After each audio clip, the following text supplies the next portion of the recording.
Assalamualaikum warahmatullahi wabarakatuh.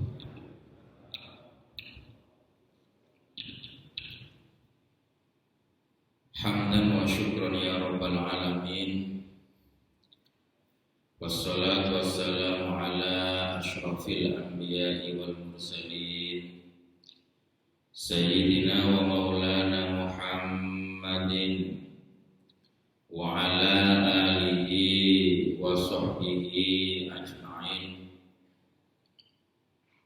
Wa qala Allah ta'ala fi kitabihil karim, a'udzu billahi minasy syaithanir rajim.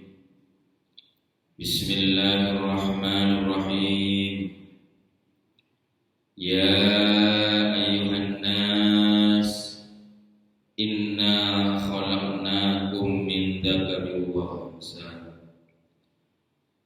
wa ja'alnakum syu'uban wa qaba'ila lita'arafu.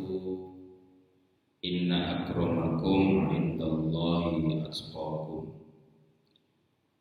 Al-ayat. Amma ba'd. Rabbi shrah li sadri wa yassir li amri wahlul 'uqdatam min lisani yafqahu qawli. Rabbi yassir wa la tu'assir, Rabbi tammim bil khair.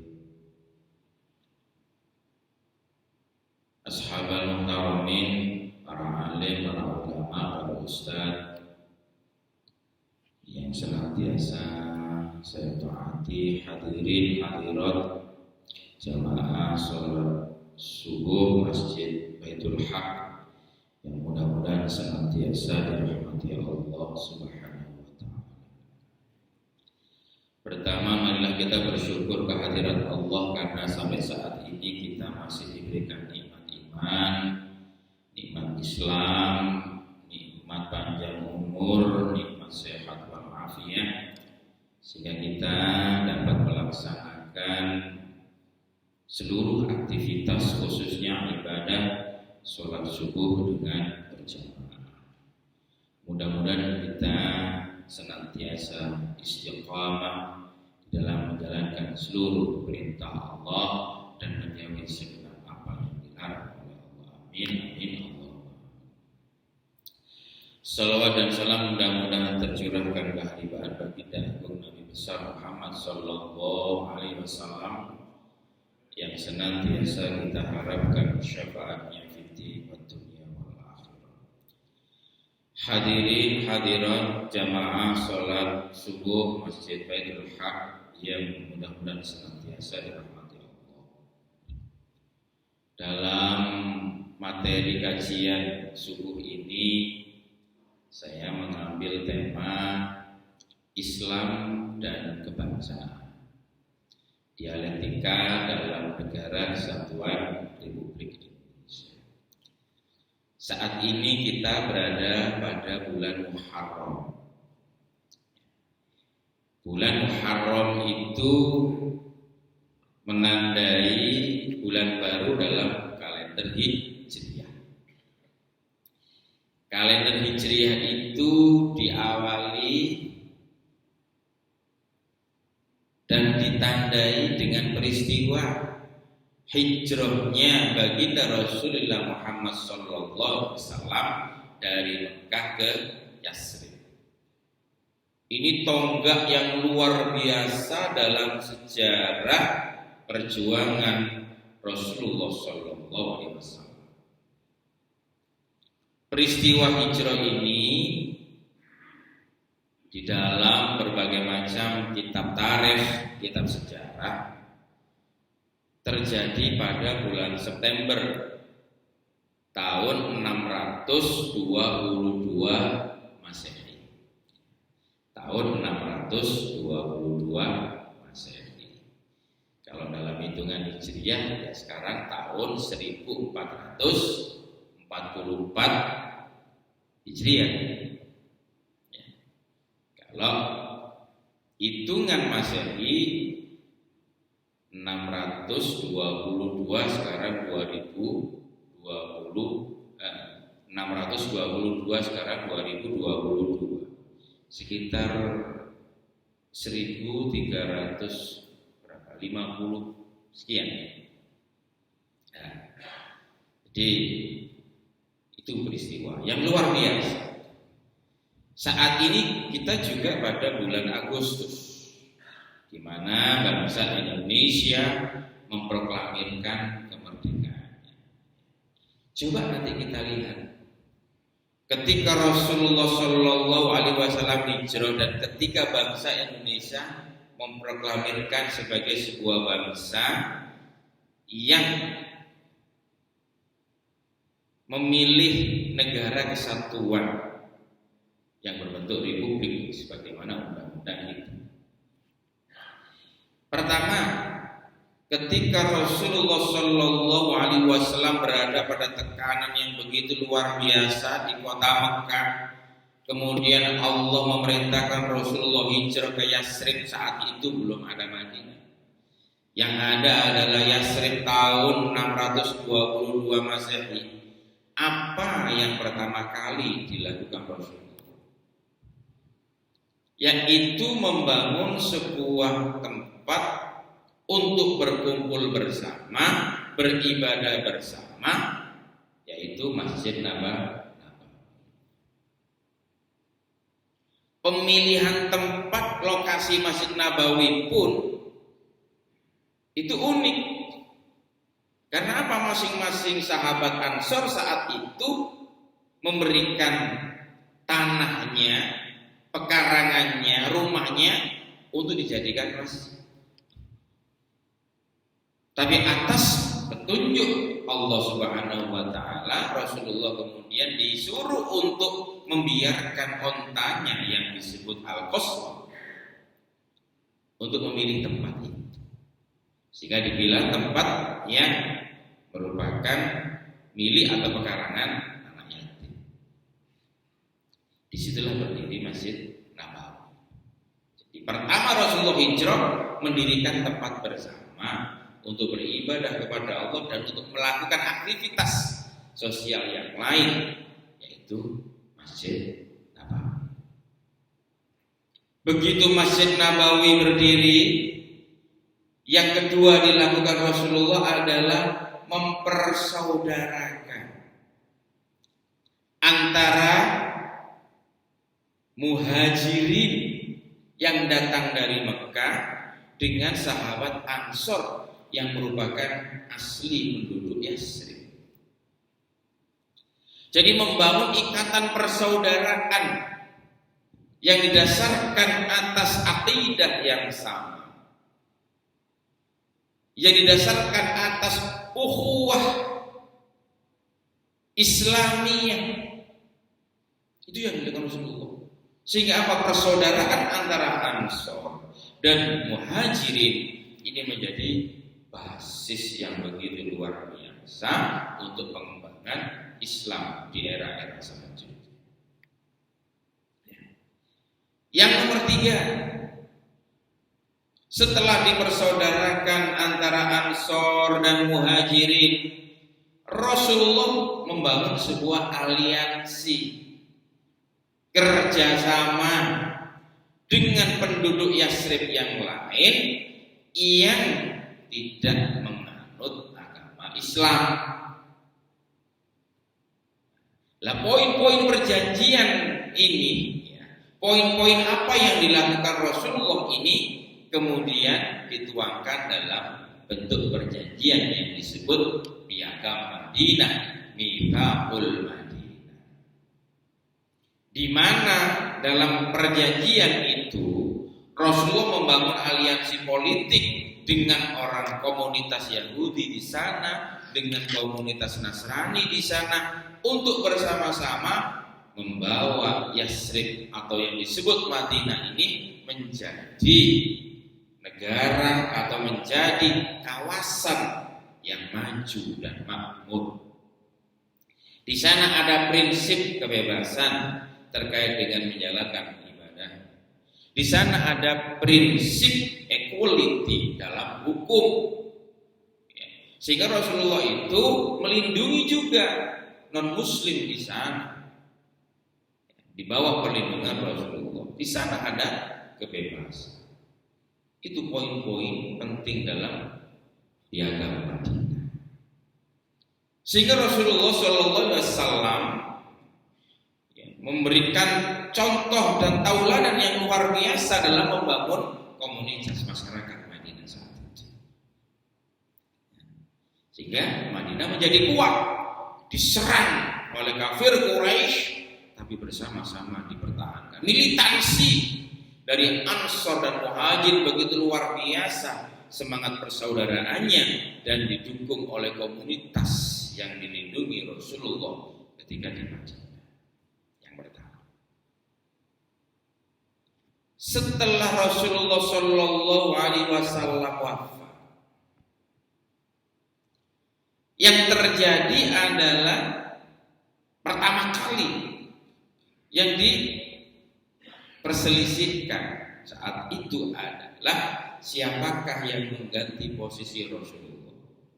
Tentunya tidak sebagai Nabi dan Rasul, akan tetapi sebagai Amirul Mukminin, sebagai pemimpin komunitas Madinah saat itu. Maka disinilah kemudian sahabat Ansor yang merupakan asli Madinah merasa paling berhak untuk mengganti Rasulullah dari pembesar-pembesar mereka. Akhirnya mereka berkumpul di sebuah tempat di balai pertemuan namanya Saqifah, milik Bani Sa'idah. Terkenal dengan sebutan Saqifah Bani Sa'idah. Jadi balai pertemuan milik Bani Sa'idah. Di sana dia mencalonkan Abu Ubaidah bin Jarrah sebagai pengganti Rasulullah untuk memimpin komunitas Madinah saat itu. Di sana ada Asid bin Hudayr dan sahabat-sahabat Ansor yang lain. Ini penting untuk kita melihat konstruksi perjalanan Islam di fase-fase awal Rasulullah dan para sahabat. Ya, ini penting.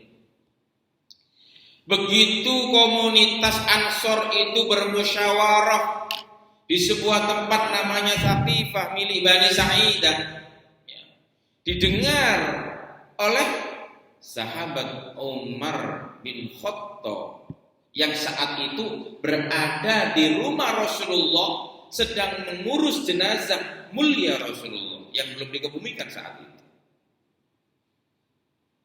Abu Bakar didatangi Umar kemudian menceritakan apa yang terjadi di Saqifah, bahwa ada sahabat Ansor bermusyawarah untuk mengangkat pemimpin setelah Rasulullah.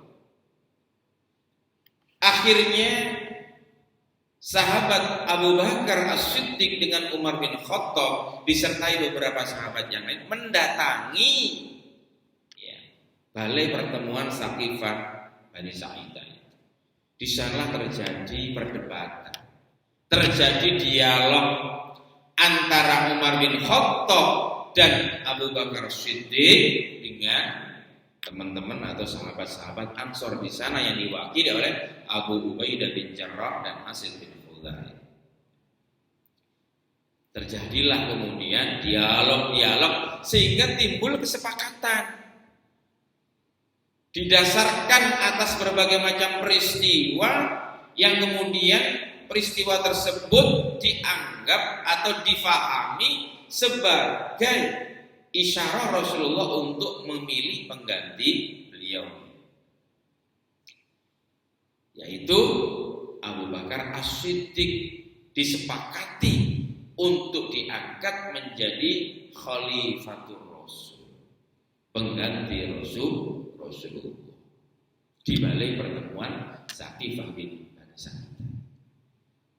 Disinilah kemudian proses pengangkatan Abu Bakar sebagai khalifah ini merupakan ciri dari pengangkatan imam, pemimpin versi kesepakatan atau musyawarah mufakat.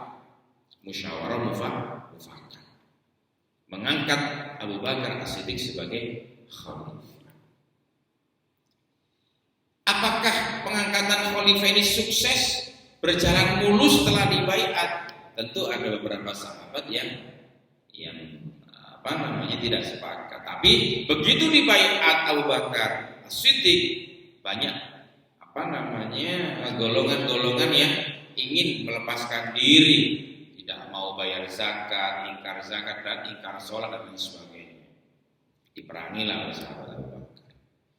Kurang lebih 2 tahun atau 2 tahun setengah Abu Bakar menjadi khalifah. Menjelang wafatnya Abu Bakar, khalifah Abu Bakar, beliau itu kemudian meminta saran kepada sahabat-sahabat besar saat itu, baik dari kalangan Ansor maupun kalangan Muhajirin. Ditanya, siapakah yang nanti pantas menggantikan posisiku sebagai khalifah? Begitu. Tanyalah ya sahabat-sahabat yang dianggap paling senior, dianggap paling berpengaruh, baik dari kalangan Muhajirin maupun dari kalangan Ansor. Dan kemudian Abu Bakar, khalifah Abu Bakar mewasiatkan bahwa pengganti dirinya setelah wafat adalah Umar bin Khattab. Umar bin Khattab. Peristiwa pengangkatan Umar bin Khattab sebagai khalifah oleh Abu Bakar As-Siddiq sebagai khalifah sebelumnya, itu dalam konteks teori politik Islam disebut waliyul ahdi. Waliyul ahdi, di mana seorang khalifah memilih penggantinya. Itu disebut teori waliyul ahdi. Umar bin Khattab menjadi khalifah dengan diangkat oleh Abu Bakar As-Siddiq. Itu berjalan kurang lebih 10 tahun. 10 tahun. Begitu Khalifah Umar menjalankan pemerintahannya dengan adil, dengan tegas, luar biasa. Ada juga pihak-pihak yang tidak puas, sehingga terjadi konspirasi, kemudian menunjuk orang untuk mencelakai Umar bin Khattab, yaitu Abu Lu'lu, menikam Umar bin Khattab ketika selesai sholat subuh begini. Menjelang Umar bin Khattab wafat, Umar bin Khattab, khalifah Umar bin Khattab itu menunjuk 7 orang yang nanti akan bermusyawarah untuk mengganti beliaunya ketika wafat. 7 orang ini terdiri dari sahabat-sahabat besar atau sahabat-sahabat yang paling berpengaruh saat itu. Ada sahabat Ali bin Abi Thalib, ada sahabat Utsman bin Affan, ada sahabat Abdurrahman bin Auf, ada sahabat Zubair bin Awwam, ada sahabat Thalha bin Ubaidillah, ada sahabat Sa'ad bin Abi Waqqas, dan yang ketujuh adalah sahabat Abdullah bin Umar. 7 sahabat ini kemudian bermusyawarah sepeninggal Umar bin Khattab wafat, memilih pengganti Umar sebagai khalifah. 7 orang ini dalam teori politik Islam disebut ahlul halli wal aqdi, di mana mereka ini bertugas untuk mengangkat dan sekaligus memberhentikan kepemimpinan. Disebut ahlul halli wal aqdi. 7 orang ini musyawarah, kemudian mengangkat Utsman bin Affan sebagai khalifah yang nomor 3 setelah Umar bin Khattab. Kurang lebih 8 tahun ya Utsman bin Affan memerintah. Beliau menjelang wafatnya juga tidak memilih atau tidak menunjuk, tidak memberikan wasiat siapa nanti yang akan menggantikan posisi Utsman bin Affan. Akan tetapi para sahabat setelah peninggal Utsman bin Affan kan paham siapa yang paling layak. Maka apa? Para sahabat itu ketika kumpul di Masjid Nabawi bersepakat membaiat Ali bin Abi Thalib sebagai khalifah pengganti Utsman bin Affan. Nah, ini merupakan model-model dari kepemimpinan, pengangkatan pemimpin di era sepeninggal Rasulullah. Ya, Khalifah Ali bin Abi Thalib sebagai khalifah keempat diangkat berdasarkan suara mayoritas. Suara mayoritas umat Islam saat itu dibaiat bersama-sama di Masjid Nabawi. Ya, sepeninggal Khalifah Ali bin Abi Thalib ini kemudian menjadi politik dinasti Umayyah, dinasti Abbasiyah. Dinasti Umayyah didirikan oleh Muawiyah bin Abi Sufyan setelah peristiwa arbitrase atau tahkim.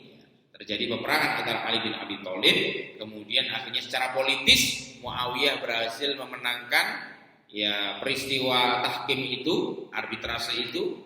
Kemudian kalau dinasti Abbasiyah didirikan oleh Abul Abbas As-Soffa ketika bisa menggulingkan dinasti Umayyah.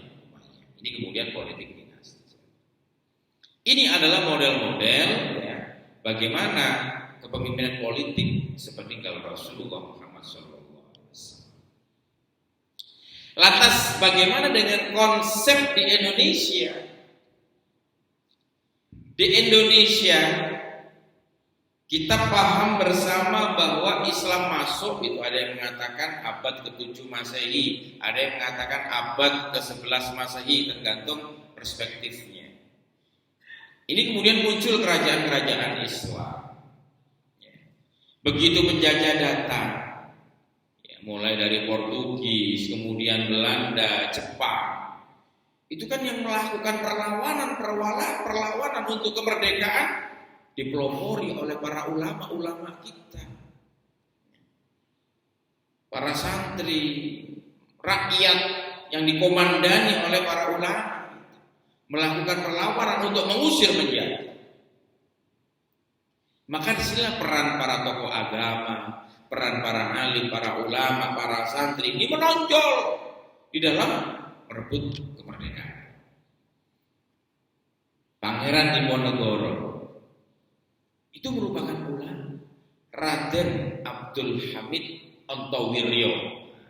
Pangeran Diponegoro luar biasa perlawanannya.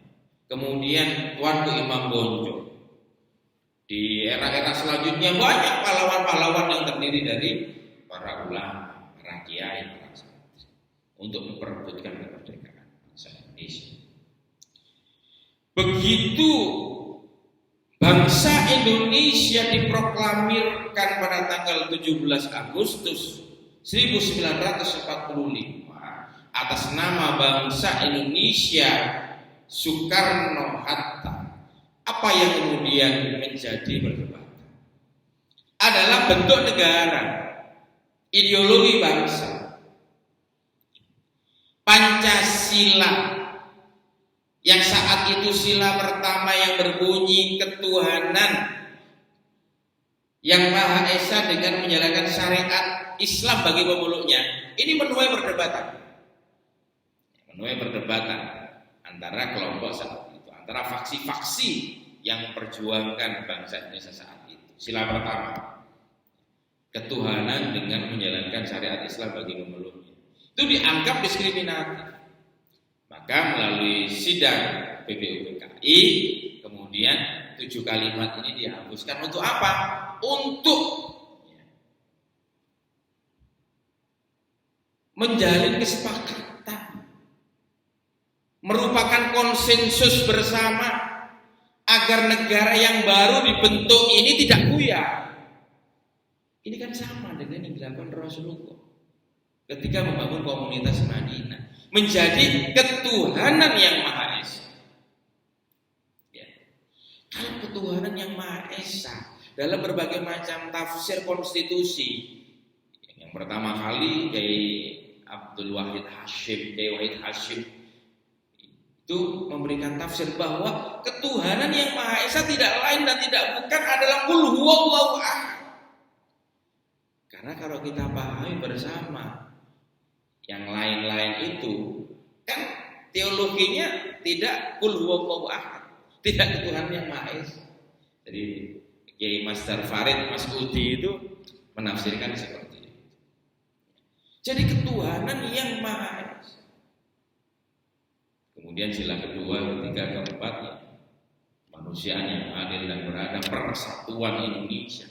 Apakah ini tidak sama dengan apa yang telah dibangun oleh Rasulullah ketika pertama kali di Madinah? Ketika pertama kali membangun komunitas Madinah di Yasrib saat itu. Ya, ketuhanan yang Maha Esa. Artinya apa? Artinya bangsa Indonesia mulai awal itu prinsipnya adalah bahwa Indonesia adalah negara yang menganut agama. Tidak ateis. Tidak ateis. Bukan negara sekuler, tapi negara yang menganut sistem beragama. Yaitu ketuhanan yang Maha Esa. Ini yang pertama kali dilakukan Rasulullah juga ketika di Yasrib. Ya, itu. Kemudian Rasulullah membangun persaudaraan yang kuat antara Ansor dan Muhajirin dan komunitas politik yang di sana. Ini adalah persatuan. Persatuan. Di samping Rasulullah membangun konsep equality, kebersamaan, kesetaraan, yaitu nomor 2, kemanusiaan yang adil dan beradab. Itu adalah isi daripada Piagam Madinah. Setelah itu apa? Persatuan Indonesia. Rasulullah membangun sebuah kesatuan di Yasrib saat itu, di Madinah saat itu. Indonesia juga mengadopsi itu dalam sila ketiga Pancasila. Ya. Nomor 4, kerakyatan yang dipimpin oleh hikmah kebijaksanaan dalam permusyawaratan perwakilan. Rasulullah sebagai pemimpin komunitas Madinah saat itu juga memberikan perlindungan kepada komunitasnya. Ini kerakyatan yang dipimpin oleh hikmah. Bagaimana Rasulullah itu memimpin dengan bijaksana. Kebijaksanaan dalam permusyawaratan perwakilan. Rasulullah itu egaliter sekali. Setiap hal itu dimusyawarahkan kecuali memang perintahnya dari Allah wahyu. Strategi perang dikomunikasikan dengan para sahabat. Ya. Kemudian dengan perwakilan-perwakilan suku, baik dari suku Khazraj maupun Aus. Ditampung semua pendapatnya Rasulullah. Kemudian nomor 5, keadilan sosial bagi seluruh rakyat Indonesia. Itu mengadopsi juga Piagam Madinah yang berprinsip keadilan. Karena Rasulullah begitu luar biasa. Inilah yang kemudian ya, menjadikan bangsa Indonesia itu ya, utuh. Bagaimana kita sebagai sebuah bangsa itu mempraktikkan ajaran-ajaran yang telah dicontohkan oleh Rasulullah Shallallahu Alaihi Wasallam ketika membangun masyarakat. Mengapa demikian? Karena founding fathers, karena pendiri bangsa Indonesia tidak lain dan tidak bukan didominasi oleh tokoh-tokoh agama, didominasi oleh para alim ulama yang berpikiran jernih, yang senantiasa mengacu kepada ajaran-ajaran bagaimana yang telah diteladankan oleh baginda agung Nabi besar Muhammad Sallallahu Alaihi Wasallam. Maka apabila saat ini kita memperingati hari kemerdekaan Indonesia yang ke-77, itu merupakan anugerah yang luar biasa dari Allah. Indonesia bisa berusia sampai 77 tahun ini Ya tentunya kita harus pertahankan bersama karena ini adalah konsensus bersama. Konsensus umat Islam Indonesia sebagaimana yang diwariskan oleh pendahulu-pendahulu kita. Bagaimana kita merajut sebuah ukhuwah yang pertama, yaitu ukhuwah Islamiyah. Bagaimana kita sama Muslim ini membangun persaudaraan yang kuat. Di samping ukhuwah Islamiyah kita perkokoh, ada ukhuwah watoniyah, yaitu persaudaraan sebangsa setanah air. Sehingga ketika ada ancaman untuk NKRI, maka wajib hukumnya untuk mempertahankan bersama. Prinsip resolusi jihad yang dikumandangkan oleh Hadratus Syekh Kiai Haji Hasyim Asy'ari ketika diminta fatwa oleh Presiden Soekarno saat itu. Karena apa? Karena yang namanya nikah, tentara sekutu diboncengi Belanda kembali hendak menjajah Indonesia. Kemudian Presiden Soekarno datang ke Tebu Ireng untuk meminta fatwa bagaimana hukumnya mempertahankan kemerdekaan Indonesia. Kemudian Hadratus Syekh Kiai Haji Hasyim Asy'ari mengatakan wajib atau fardhu ain bagi seluruh bangsa Indonesia untuk mempertahankan kemerdekaan. Jadi fardhu ain bagi mereka yang tinggal masafatus safar sekitar 84 kilo ya untuk mempertahankan kemerdekaan Indonesia. Begitu tentara sekutu yang diboncengi Belanda mendarat di Tanjung Perak, disambut oleh gegap gempitanya takbir berlawanan dari area-area Surabaya dan sekitarnya. Ultimatum sekutu tidak dihiraukan sehingga terjadi pertempuran hebat pada tanggal 10 November. Itu akibat apa? Akibat seruan fatwa jihad, resolusi jihad dari ulama yang dikumandangkan di masjid-masjid, majelis-majelis, surau-surau. Bahwa apa? Wajib ain, fardhu ain. Yang nomor 2 apa? Bagi mereka yang gugur dalam perjuangan itu dihukumi mati syahid.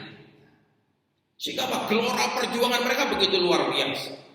Ini artinya apa? Bangsa Indonesia, negara kesatuan Republik Indonesia tidak bisa dipisahkan dari agama, dari peran-peran ulama, dari peran-peran tokoh agama. Nah, ini menjadi penting. Inilah dialektika. Bagaimana kita memahami ajaran Islam dan bagaimana kita memahami nasionalisme kebangsaan. Dan itulah yang difirmankan oleh Allah Subhanahu wa taala. Ya ayyuhan nas, wahai manusia, inna khalaqnakum min dzakarin wa unsa. Sesungguhnya kalian itu aku ciptakan dari jenis laki-laki dan perempuan. Wa ja'alnakum syu'uban wa qabaila lita'arafu. Dan kujadikan kalian itu berbangsa-bangsa dan bersuku-suku agar kalian saling mengenal, saling mengerti, saling memahami. Inna akramakum 'indallahi atqakum, dan sesungguhnya orang yang paling mulia di sisi Allah adalah takwanya. Jadi merupakan sunnatullah perbedaan itu, sehingga Rasulullah itu membangun keragaman itu sebagai sebuah entitas kekuatan.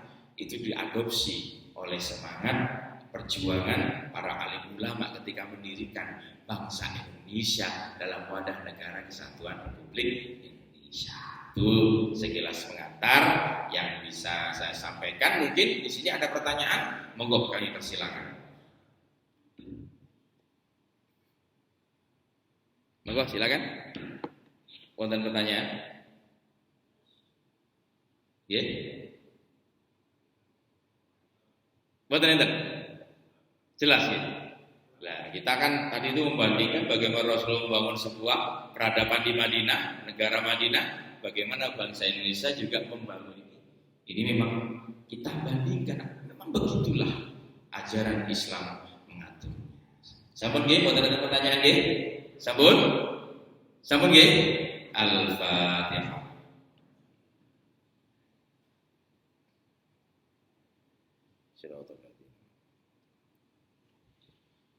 Allahumma shalli ala sayyidina Muhammad wa ala sayyidina Muhammad walhamdulillahirabbil alamin. Allahumma ighfir lana warhamna wa li walidayna warhamhum kama rabbayana shaghira. Allahumma tawwil a'marana wa sahih sadana wa hasin a'malana. Allahumma inna nas'aluka sihhatan bit taqwa wa tula umrina wa husna amalina wa rizqan la tu'adhibu 'aina. Rabbana atina fid dunya hasanah wa fil akhirati hasanah wa qina adzabannar. Walhamdulillahi rabbil alamin. Al-Fatihah. Wassalamualaikum warahmatullahi wabarakatuh.